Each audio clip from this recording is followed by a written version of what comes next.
El siguiente ponente es José Luis Lachi y él nos va a presentar un trabajo titulado La privación de sueño modifica la capacidad reproductiva de la rata hamster. Adelante, por favor. Gracias.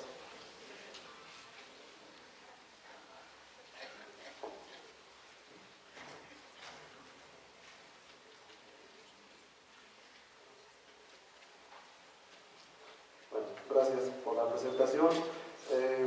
Dice, para cerrar, damos también un giro y un brinco, dejamos un poquito a los humanos y tocamos la rata macho de laboratorio. Este es parte de un proyecto de investigación básica, entonces esperemos que sí les gusten los datos que traemos, que son bastante interesantes, sobre todo para aquellos individuos que están en edad reproductiva. Siguiente, por favor. Bueno, ya se ha mencionado que el sueño es definido como un estado de reposo de un organismo durante el cual ocurre una baja en la respuesta a estímulos externos, así como una pérdida gradual del tono muscular y de la conciencia. Siguiente, por favor. Y para nuestro sujeto experimental, que es la rata de laboratorio de la Central Wistar, ya hay múltiples pláticas, tanto entre Congreso como en algunas otras, se ha mencionado que el ciclo sueño-vigilia de la rata se divide en 4 etapas: etapa de vigilia, sueño de ondas lentas 1, ondas lentas 2, y el sueño de movimientos oculares rápidos, o conocido como sueño MOR. La siguiente, siendo esta etapa la que más se ha estudiado y analizado en el laboratorio. Además, se ha mencionado que esta etapa es también conocida como sueño paradójico, que presenta características propias, como una frecuencia beta y de una baja amplitud. Además, el sujeto presenta atonía muscular. En la literatura se ha mencionado que para la rata de laboratorio, la privación de sueño MOR, que antes les mencionaba, pues tiene efectos tanto a nivel conductual, fisiológico, reproductivo y anatómico. En lo conductual ocurre una disminución del desempeño sexual masculino, una reducción de la motivación sexual en la descendencia. Como efectos fisiológicos, bueno, reducción de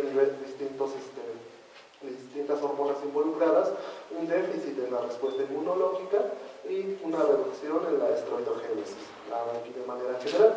En cuanto a lo reproductivo, que es lo que a nosotros nos interesa y llama más la atención, es que existe una disminución de la producción de espermatozoides maduros.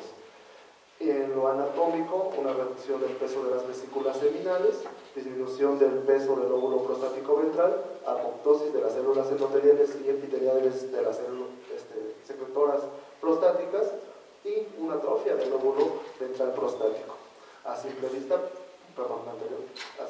podemos observar que estructuras involucradas en la cuestión reproductiva, que son testículos, epidídimos y glándulas sexuales accesorias, y empieza a haber un deterioro por efecto de una ausencia de sueño. Siguiente, por favor. Esto nos llevó entonces a preguntar cuál sería el efecto de la privación de sueño MOR sobre la actividad copulatoria y, por consiguiente, las respuestas genitales asociadas a esta actividad, que es la expulsión seminal y la erección peniana. En este estudio solo nos enfocamos por el momento en la expulsión del semen. Siguiente, por favor. El objetivo de este trabajo fue evaluar el efecto de la privación de sueño MOR sobre la cópula y las características del eyaculado. Cabe mencionar que para la rata se sabe que el eyaculado está compuesto por fluido seminal contenido en cuernos uterinos y un tapón seminal adherido a las paredes vaginales. Siguiente, por favor. Para contestar este objetivo, utilizamos machos sexualmente expertos y hembras sobreictomizadas con estro inducido. Estos machos, esta N de machos fue dividido en 2 grupos. Un primer grupo que se les privó por 24 horas y un segundo a los que les privó 96 horas continuas. Nuestro modelo de privación es utilizar valga la redundancia, el modelo de múltiples plataformas, es decir, que solo machos sexualmente expertos son colocados en estas cajas de privación en las que tiene una cantidad de agua conocida y múltiples plataformas para que el sujeto pueda estar sobre ellas. Siguiente, por favor. Antes de la manipulación experimental, que es la privación de sueño MOR, se evaluaron los parámetros copulatorios convencionales, como el número de montas e intromisiones y las latencias de monta, intromisión y eyaculación. así como los parámetros del eyaculado, parámetros convencionales, que es la movilidad y concentración espermática del fluido uterino, y el peso y el tamaño del tapón seminal. Siguiente, por favor. Inmediatamente después de la privación fueron evaluados estos mismos parámetros. ¿Qué es lo que encontramos? En esta tabla yo les resumo nuestros resultados de manera general. Conductualmente podemos ver que aquellos machos que no fueron privados, es decir, 19 de 19, el 100% de ellos muestra o ejecuta una serie eyaculatoria. Una serie eyaculatoria está definida como el número de montas e intromisiones intercaladas que van a culminar con la eyaculación. En los machos que fueron privados por 24 horas, también 11 de 11 mostraron una serie eyaculatoria. Sin embargo, aquellos machos que fueron privados 96 horas, es decir, 6 de 8, que corresponde al 75%, fueron capaces de ejecutar una serie. Aquí ya salta a la vista que un 25% de estos machos, después de la privación, no son capaces de copular. Respecto a la respuesta genital que tiene que ver con la cópula, es decir, la expulsión del semen, tenemos un 100% en los machos intactos. 24 horas después de la privación, de estos 11 machos, solo 7 mostraron la respuesta de expulsión, que corresponde a un 63%, mientras que los machos que fueron privados 96 horas, de estos 6, solo 5 mostraron expulsión seminal, que corresponde a un 62%. Hasta aquí nosotros podemos observar que hay un efecto significativo tanto en la cópula como en el eyaculado, es decir, los machos les cuesta trabajo reanudar y los que reanudaron les cuesta aún más expulsar semen. Sí, los parámetros que antes les mencioné respecto al tapón seminal, aquí les muestro dos parámetros que, aunque no están considerados como convencionales en una espermatodioscopía, sí hay que resaltar porque uno de ellos es la consistencia y el otro la adhesión. Un tapón endurecido, es decir, de una consistencia sólida, va a promover que ocurra un transporte espermático transcervical de manera idónea en los primeros segundos después de la eyaculación. Y un tapón que está adherido a las paredes vaginales obstaculiza la entrada e impide que otro macho pueda depositar su eyaculado y poner su propio tapón. Entonces podemos observar que en cuanto a estos dos parámetros, la consistencia y la adhesión, en los machos intactos todos los tapones fueron endurecidos y estuvieron adheridos a la vagina. Machos que fueron privados 24 horas, también tenemos un 100% en ambos casos. Para el caso de los machos que fueron privados 96 horas, todos los tapones fueron endurecidos, pero solo el 60% de ellos estaban adheridos a las paredes vaginales. Aquí, aunque no, bueno, más adelante les muestro, pero ya tenemos una idea de que hay un efecto sobre la adhesión. ¿Qué quiere decir ello? Que no va a cumplir su función, que es la de promover el transporte espermático transcervical. Siguiente, por favor. Entonces, si comparamos 24 y 96 horas, podemos observar que un macho privado 96 horas tiene un efecto más dramático comparado con un macho que se priva 24 horas. Siguiente, por favor. Haciendo un análisis más detallado de estos resultados, les muestro las siguientes gráficas. En las gráficas, tanto en esta como las que siguen, en el eje de las X tenemos la condición de los machos y en el eje de las Y el parámetro evaluado. Podemos observar en barras oscuras el número de montas y en las barras grises el número de intromisiones. Si comparamos los machos intactos con las diferentes condiciones, podemos observar que si entre más se priva el macho, es necesario ejecutar más montas y más intromisiones para alcanzar el umbral necesario y desencadenar la eyaculación. Podemos observar también que aunque si los machos fueron privados 24 horas, solo tiene un mayor número de montas. Ya en las 96 horas de privación parece haber un efecto. Siguiente, por favor. Respecto a las latencias, tanto de monta, intromisión y eyaculación, que corresponden a cada grupo de estas tres barras, podemos observar que el efecto mayor que se obtuvo fue en la latencia de eyaculación. ¿Sí? Revisando la literatura se ha mencionado que un macho que es privado de sueño o restringido en algunos casos tiene un efecto facilitador conductual. Sin embargo, visto desde otro punto de vista, el fisiológico, podemos observar que sí, aparentemente le facilita, hace más montas, más intromisiones, pero el tiempo que le va a llevar al macho a desencadenar el reflejo de eyaculación le es mucho más, es decir, necesita mayor estimulación y además más tiempo necesita para que ocurra el reflejo de eyaculación, lo que podemos observar en las barras grises oscuras. Siguiente, por favor. Respecto al eyaculado, la concentración espermática, bueno, es evidente la dramática reducción del número de espermatozoides. Machos que fueron privados 24 horas, de un 30% de un promedio normal, se reduce hasta casi un 50%, estamos hablando entre 15 y 20 millones por mililitro. Pero lo más dramático que podemos observar es que los machos que fueron privados 96 horas, de 33 millones, tenemos apenas escasos 2 millones de espermatozoides. 30 millones no han sido transportados, es decir, aquí podemos tener una idea que no solo lo conductual y lo espermatodioscópico ya puede tener un efecto sobre la condición reproductiva, es decir, la preñez de la propia hembra. Siguiente, por favor. Respecto a la movilidad espermática, de acuerdo al manual de la Organización Mundial de la Salud, para el análisis del eyaculado del humano, en versiones anteriores se manejaban 4 categorías, que era la movilidad progresiva rápida, lenta, la in situ y la inmovilidad. Actualmente ya solo se manejan 3 categorías, que es la progresiva, la inmóvil, la in situ y la inmóvil, dado que este es un hallazgo importante que hemos encontrado y diferente a que se ha reportado por otros grupos de investigación. Podemos observar que, bueno, quiero resaltarles aquí y que tomen en cuenta o fíjense solo en las barras negras y en las barras grises oscuras, que son los dos valores de la movilidad espermática importantes para que se considere un macho potencial fértil, es decir, la movilidad progresiva. En cuanto a las barras oscuras, podemos observar que más del 50% de espermatozoides de un macho intacto se mueve de manera progresiva. Sin embargo, cuando se priva 96 horas, tenemos una reducción dramática de esta movilidad. De un 50% tenemos apenas 5% de espermatozoides que se mueven progresivamente. Y este efecto contrario lo observamos en las barras oscuras, grises oscuras, de machos intactos. Tenemos un porcentaje de apenas 16% de inmovilidad. Este porcentaje de inmovilidad podemos observar que se incrementa casi el doble de espermatozoides que no se mueven. ¿Sí? Siguiente, por favor.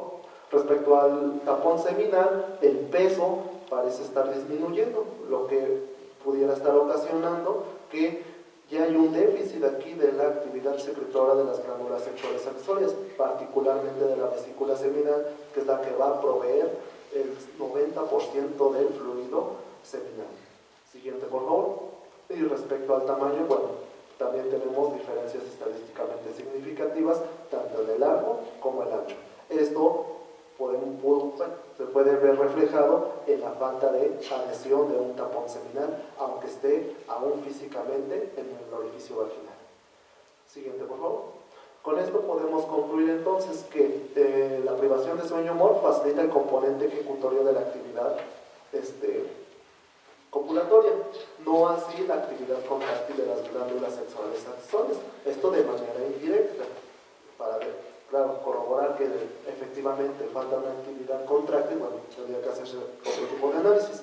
Pero, ¿por qué lo decimos que hay una ausencia de esto? Por el déficit de las características del eyaculado.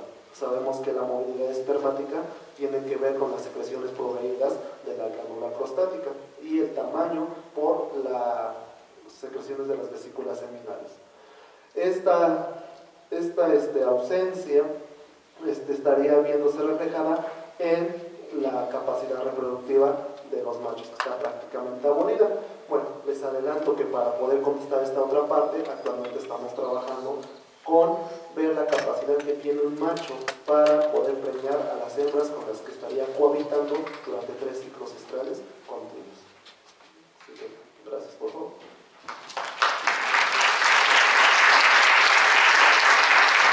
Muchas gracias. ¿Alguien tiene alguna pregunta?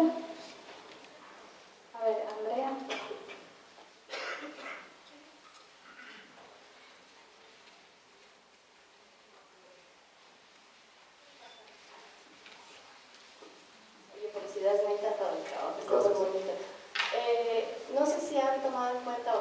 quisiera medir en un futuro algún parámetro de estrés. Para medición de estrés, ya que la privación de sueño pues también aumenta el estrés en los animales y el estrés también podría estar afectando todos los componentes que estás midiendo sexuales. Sí, de hecho, una de las desventajas de este modelo de las múltiples plataformas es eso, que al macho que es sometido a estas cajas de privación pues inducen un grado de estrés. Para poder disminuir el grado de estrés, lo que pensamos es someter a los machos a privación, pero con plataformas más grandes. Eso disminuiría, no lo estamos evitando, pero sí reduciendo el grado de estrés que tendrían estos machos. Ahora, ¿qué tiene que ver el estrés con la cuestión reproductiva? Pues todo. ¿Sí? Sabemos que sujetos que son estresados tienen una mayor oxidación en los espermatozoides, una mayor muerte espermática antes de la capacitación que se da en el trayecto reproductivo femenino.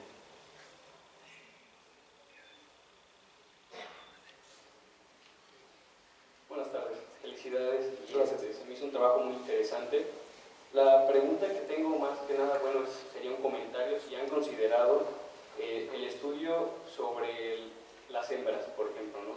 Si también esta privación de sueño puede tener un efecto principalmente sobre el ciclo estral, ¿no? de la hembra. No sé si se hayan considerado esto para más adelante o solamente les interese trabajar con la población de machos. Okay.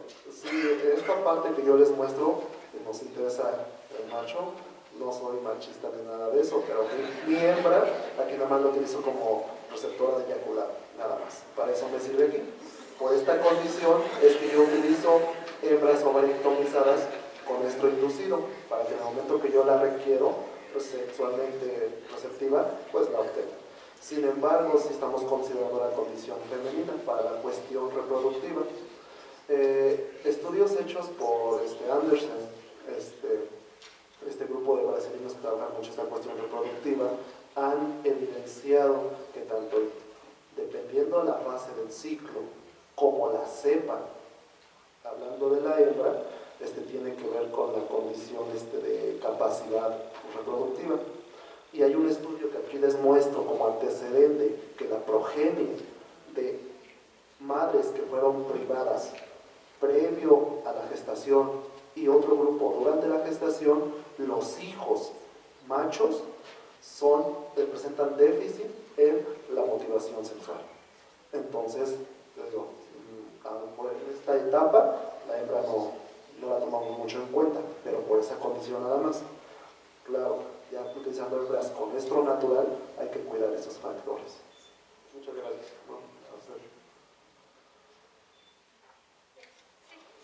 Con la perspectiva que tienen de aplicar esto con 3 ciclos sexuales seguidos, en el caso de la hembra, no entendí bien. Al macho que fue privado de sueño se le pondría que interactúe con 3 hembras distintas que están receptivas, o a un macho, algo así como un efecto Coolidge, o al macho se le permitiría estar con una misma hembra en su primer ciclo estral, se espera al siguiente y decide cómo sería. Sí, para las pruebas de fertilidad, nosotros utilizamos el modelo de las unidades reproductivas, que consiste en colocar en la misma caja hogar al macho o sujeto experimental más 3 hembras sexualmente receptivas. Estas hembras les he seguido el estro natural durante 15 días continuos. Entonces sabemos en qué etapa de ciclo las estaríamos metiendo. Aquí se recomiendan todas las hembras, bueno, las 3 hembras que se meten con los machos, con el macho, están entrando en proestro, para que lo que se piensa es que de manera inmediata la hembra quedaría gestante. Este es nuestro modelo de unidad reproductiva. Te adelanto un poquito los datos que tenemos, que son bastante preliminares. Machos intactos son capaces de preñar a las 3 hembras en el primero y segundo día de cohabitación. En este estudio aún no sabemos el efecto de la capacidad de preñar. Sin embargo, en otros estudios en los que los machos son saciados sexualmente y se les permite cohabitar con 3 hembras en el mismo tiempo, estos machos preñan a las hembras hasta el día 12, 13 o hasta el último día de cohabitación. Entonces, por eso utilizamos 3 ciclos estrales o 3 oportunidades que se le da al macho para que pueda preñar.